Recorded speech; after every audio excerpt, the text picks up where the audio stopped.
네, 오늘 우리에게 주시는 하나님의 말씀은 사도행전 1장 1절부터 5절까지의 말씀입니다.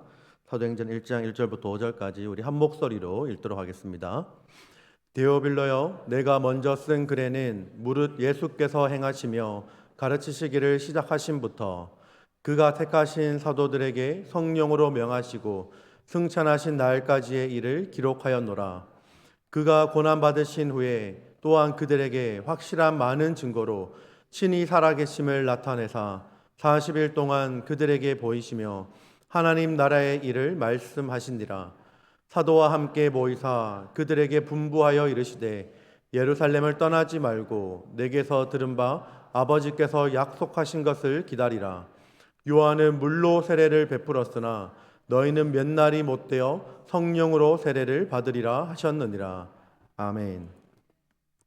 네, 오늘 말씀은 사도행전의 첫 시작인 1장 1절부터 5절까지의 말씀을 가지고 함께 은혜를 나누도록 하겠습니다. 사도행전의 저자는 누가입니다. 여기서 나오는 누가는 어떤 성경을 또 기록했을까요? 사도행전 말고. 네, 누가복음이죠. 네. 누가복음을 쓴 사람이 누가고, 그리고 그 누가가 사도행전도 기록을 하였습니다. 자, 그 누가가 사도행전에서 첫 시작을 이렇게 시작을 합니다. 데오빌로여, 내가 먼저 쓴 글에는 무릇 예수께서 행하시며 가르치시기를 시작하심부터라고 기록하죠. 여기서 먼저 쓴 글은 바로 누가가 쓴 누가복음을 뜻하는 것입니다. 근데 이 사도행전은 예수님께서 부활하신 후 그리고 하늘로 올라가시기까지의 이야기와 그리고 그 이후에 제자들이 성령을 받고 복음을 전하기 시작한 이야기를 담고 있죠. 누가복음에 나오는 아주 유명한 구절이 있습니다. 바로 오늘 본문은 아니지만 사도행전 바로 1장 8절에 나오는 구절인데요. 오직 성령이 너희에게 임하시면 너희가 권능을 받고 예루살렘과 온 유대와 사마리아와 땅끝까지 이르러 내 증인이 되리라 하시니라 라고 기록을 합니다. 이 말씀은 우리가 굉장히 많이 암송을 하는 말씀이죠. 사도행전 1장 8절. 자, 이 말씀은 예수님께서 부활 이후에 승천하시기까지 약 40일 동안 제자들에게 나타나시며 하나님 나라의 일을 가르치시고 특별히 성령께서 강림하신다는 그 약속과 그리고 온 세상을 대상으로 하는 지상 대명령을 주시는 장면이 바로 등장을 합니다. 여러분, 이러한 내용을 누가는 데오빌로라는 사람에게 쓴다라고 하죠. 이 데오빌로에 대해서는 확실히 알려진 바는 없습니다. 과연 이 사람이 정확하게 누군지 어느 출신인지 정확하게 알려진 바는 없는데 여러 성경에 나오는 여러 가지 표현들을 봤을 때 이 데오빌로라는 사람은 높은 지위에 있는 사람 그리고 로마의 고위직일 가능성이 높다라는 것이 바로 학자들의 지배적인 견해입니다. 이 사람에게 누가는 예수님의 사역과 그리고 교회의 시작을 정확하게 전하기 위해서 지금 이 사도행전을 기록하고 있습니다. 오늘 사도행전 1장 1절부터 3절까지의 말씀을 제가 다시 한번 읽어 보겠습니다. 데오빌로여, 내가 먼저 쓴 글에는 무릇 예수께서 행하시며 가르치시기를 시작하심부터 그가 택하신 사도들에게 성령으로 명하시고 승천하신 날까지의 일을 기록하였노라. 그가 고난받으신 후에 또한 그들에게 확실한 많은 증거로 친히 살아계심을 나타내사 40일 동안 그들에게 보이시며 하나님 나라의 일을 말씀하시니라 라고 기록합니다. 여러분, 제가 이 말씀을 다시 읽은 이유는 뭐냐면 이 말씀이 너무나 중요한 말씀이기 때문입니다. 바로 이 사도행전 1장 1절부터 3절까지의 이 말씀은 바로 이 사도행전을 기록한 누가가 먼저 쓴 글인 그 누가복음을 전체적으로 요약해 주는 그 구절입니다. 그리고 이 사도행전 1장 1절부터 3절까지가 다른 모든 사복음서의 요약이기도 합니다. 우리는 사도행전에서 부활하신 예수님께서 40일간 제자들에게 가르치신 주제가 과연 무엇이었는가를 이 말씀을 통해 발견할 수 있어야 합니다. 3절 말씀을 다시 보시면 이렇게 기록을 하죠. 그가 고난받으신 후에 또한 그들에게 확실한 많은 증거로 친히 살아계심을 나타내사 40일 동안 그들에게 보이시며 하나님 나라의 일을 말씀하시니라 라고 기록합니다. 40일 동안 예수님께서 그들에게 보이시며 무엇을 말씀하셨다라고 기록합니까? 바로 하나님 나라의 일을 말씀하시니라 라고 기록하죠. 사도행전의 첫 시작에서 이렇게 하나님 나라의 일을 예수님께서 40일 동안 승천하시기 40일 동안 하신 말씀이 바로 하나님 나라의 일이라고 합니다. 자, 그렇다고 한다면 하나님 나라의 일은 그 어떤 가르침보다 중요하다라는 뜻이 되겠죠. 사도행전의 첫 시작이 이렇게 시작을 합니다. 하나님 나라의 일을 말씀하시니라. 자, 그럼 사도행전이 끝날 때는 어떻게 끝날까요? 사도행전의 마지막 장이 바로 28장인데요. 사도행전 마지막 장 마지막 절 28장 31절에 이렇게 기록을 합니다. 함께 읽겠습니다. 하나님 나라를 전파하며 주 예수 그리스도에 관한 모든 것을 담대하게 거침없이 가르치더라. 아멘. 여러분, 사도행전의 첫 시작과 그리고 마지막 부분에서 동일하게 등장하는 단어가 있죠. 바로 하나님 나라입니다. 이것이 말해주는 바는 결국 뭐냐면 사도행전의 전체를 지배하는 주제가 바로 하나님 나라이며 신약시대의 방향이 결국 하나님 나라의 확장이라는 것을 우리 가운데 보여줍니다. 그럼 우리는 하나님 나라가 무엇인지 알아야 할 것입니다. 예수님께서 부활하시고 마지막으로 이 땅 가운데 계시면서 40일 동안 전한 그 무엇보다 중요한 주제인 이 하나님 나라가 무엇인지 우리는 알아야 할 것입니다. 사실 제가 이 하나님 나라라는 주제에 대해서 저희 교회 청년부에서 한번 다룬 적이 있습니다. 제가 기록을 보니까 거의 한 2년이 다 되어 가는데 기억이 날지 모르겠습니다. 청년부 지체들. 네. 사실 이 하나님 나라라는 주제가 너무나 방대하고 굉장히 중요하고 정말 제가 이 설교 시간에 절대로 다 담지 못할 만큼 방대한 주제입니다. 그래서 다 모든 것을 다룰 수는 없지만 제가 이 시간에 하나님 나라에 대해서 꼭 알아야 되는 부분에 대해서 나누기를 원합니다. 사도행전의 첫 시작과 끝부분이 하나님 나라에 가는 것임을 우리는 보았습니다. 그러면 예수님의 첫 번째 이 땅에서의 설교는 과연 무엇이었을까요? 어떤 부분에 대한 것이었을까요? 예수님의 첫 번째 설교가 누가복음 4장에 보면 기록되어 있는데요. 예수님의 공생의 첫 설교가 기록되어 있는데 이 말씀을 보시면 결국 하나님 나라에 관한 설교를 하시게 된 것을 보게 됩니다. 사복음서에서 예수님의 설교를 보시면 하나님 나라라는 주제로 대부분 설교를 하셨습니다. 예수님께서 하나님 나라를 이렇게 강조하시고 그렇게 가르치시고 반복해서 말씀하신 이유가 뭘까요?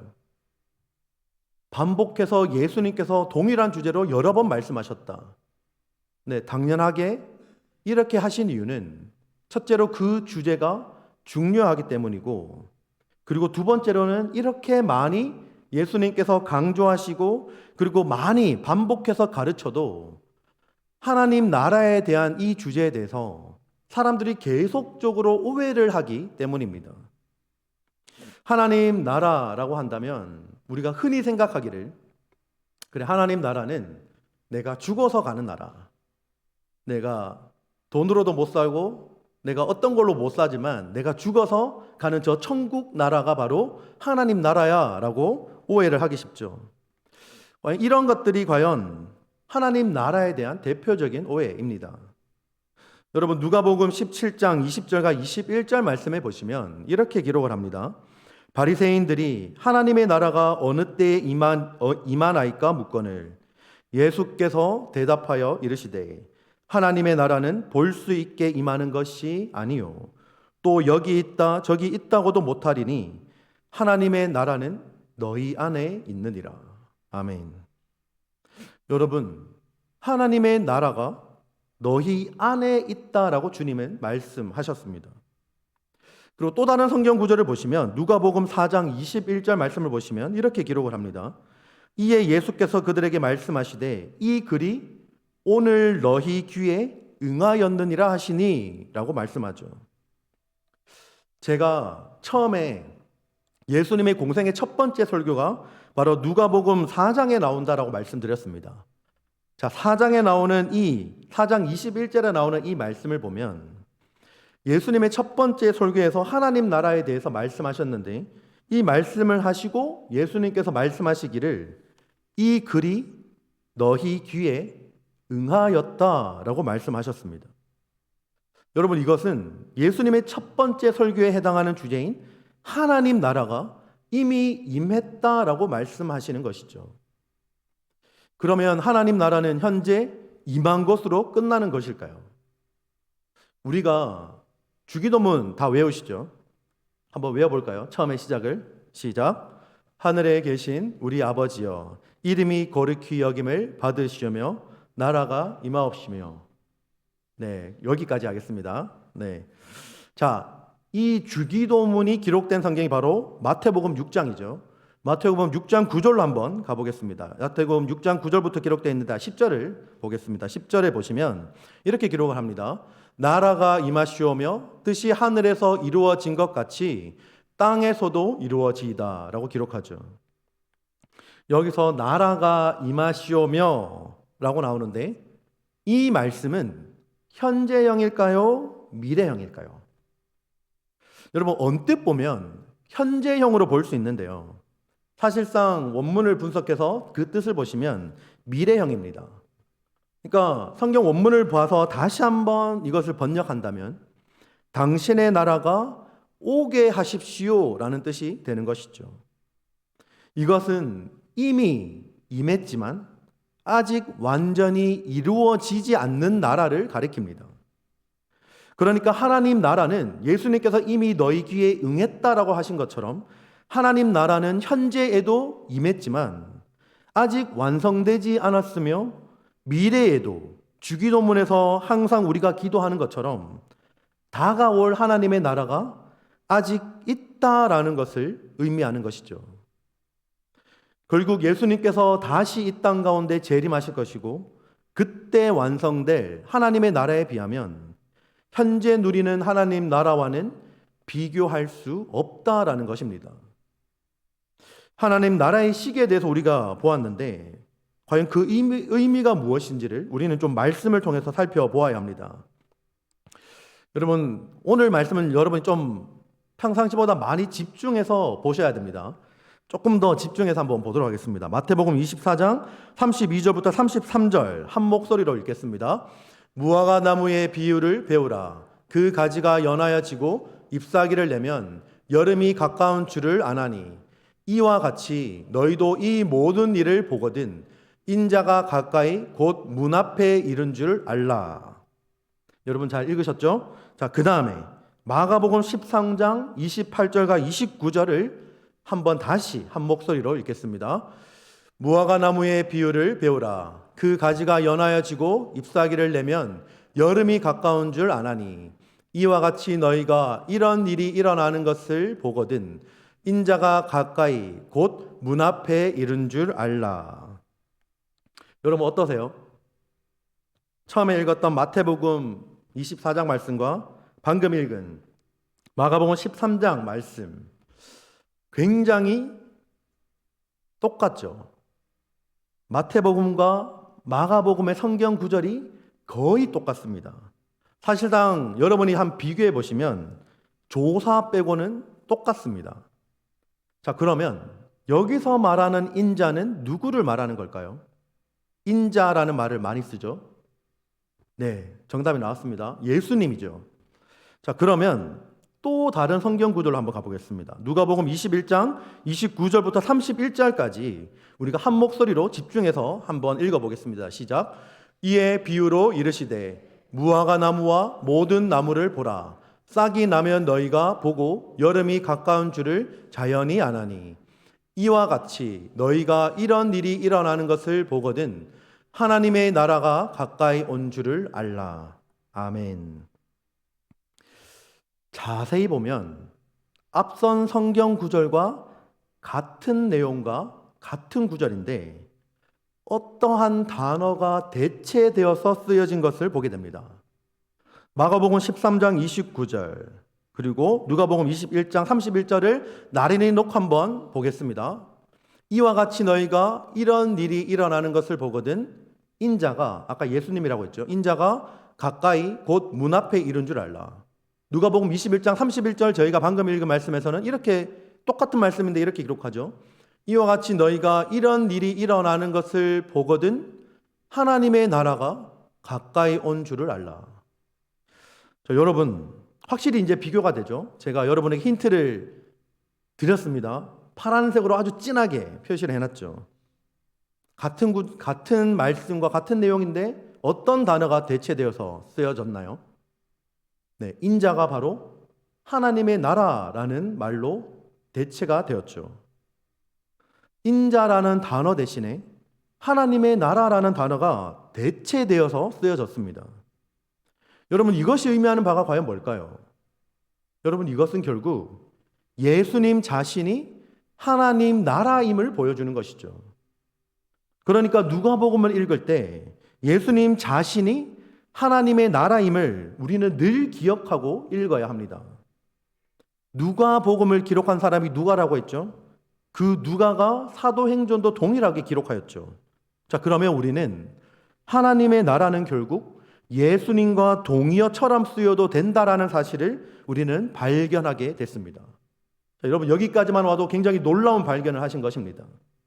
자, 이 자리에 예수 그리스도를 믿음으로 말미암아 예수님을 영접하여서 내 안에 예수님이 계신다라고 한다면 하나님의 나라는 지금 어디에 있나요? 네. 네, 바로 내 안에 계시는 것이죠. 왜냐하면 내가 예수님을 영접하고 내 안에 주인으로 모시고 살잖아요. 근데 그 예수님이 누구라고 했어요? 하나님의 나라라고 합니다. 그러면 하나님의 나라는 내 안에 있다라는 것이죠. 그러니까 하나님의 나라는 예배 시간에만 경험할 수 있는 것이 아니라 시간과 장소에 전혀 관계없이 하나님의 나라이신 예수 그리스도가 내 안에 계시기 때문에 언제 어디서나 하나님의 나라를 경험할 수 있다라는 것입니다. 예수 그리스도를 모시며 살아가는 그곳이 바로 하나님의 나라를 경험하는 곳이다라는 것이죠. 하나님 나라의 출발점이자 근본은 바로 예수님 자신입니다. 주님이 마지막 이 땅에서의 40일 동안 그 정말 귀하고 귀한 그 마지막 40일 동안 이 땅 가운데 전한 반복적이고 계속적으로 전한 메시지는 바로 하나님 나라의 일이었습니다. 그리고 그것은 결국 예수님 자신에 관한 말씀이었죠. 모세가 기록한 구약 성경의 모세오경과 선지서, 그리고 구약에서 말한 율법을 완성할 자는 바로 예수 그리스도이십니다. 주님은 율법의 요구를 완전히 이루셨고 선지자들이 예언한 메시아로 이 땅에 오셔서 십자가에서 죽으시고 부활하심으로 말미암아 주님의 구속 사역을 성취하셨습니다. 예수님 안에서 율법은 단순하게 규범이 아니라 생명을 주는 은혜의 통로가 되었고 모든 구약의 말씀은 바로 주님의 십자가 안에 온전히 성취되었습니다.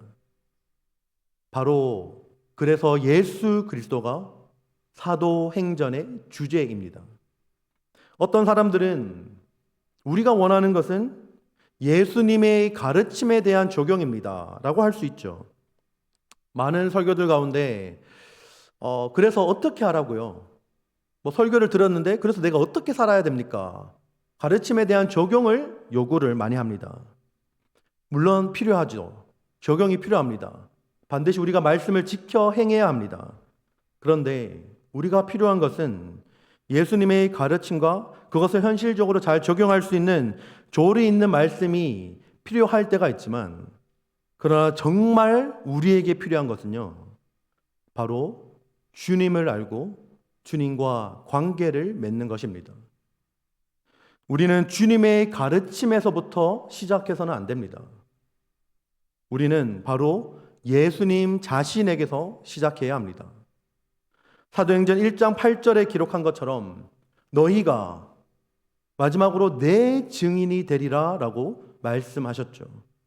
내 가르침, 주님의 가르침의 증인이 아니라 주님의 증인이 되겠다라고 주님이 말씀하시는 것입니다. 주님이 말씀하시는 것입니다. 너희는 나의 가르침을 전파하는 것에 그치는 것이 아니라 너희는 나를 전파해야 된다라고 말씀하시는 것이죠. 너희가 내 증인이 되리라라고 말씀하셨는데 고린도후서 4장 5절 말씀의 기록을 한번 보겠습니다. 우리는 우리를 전파하는 것이 아니라 오직 그리스도 예수의 주 되신 것과 또 예수를 위하여 우리가 너희의 종된 것을 전파함이라 라고 기록하죠. 주님을 전하기 위해서는, 주님의 제자가 되기 위해서는 여러분 가장 먼저 해야 할 것은 주님의 가르침을 배우는 것이 아니라요, 바로 주님을 알아야 합니다. 예수님을 알아야 합니다.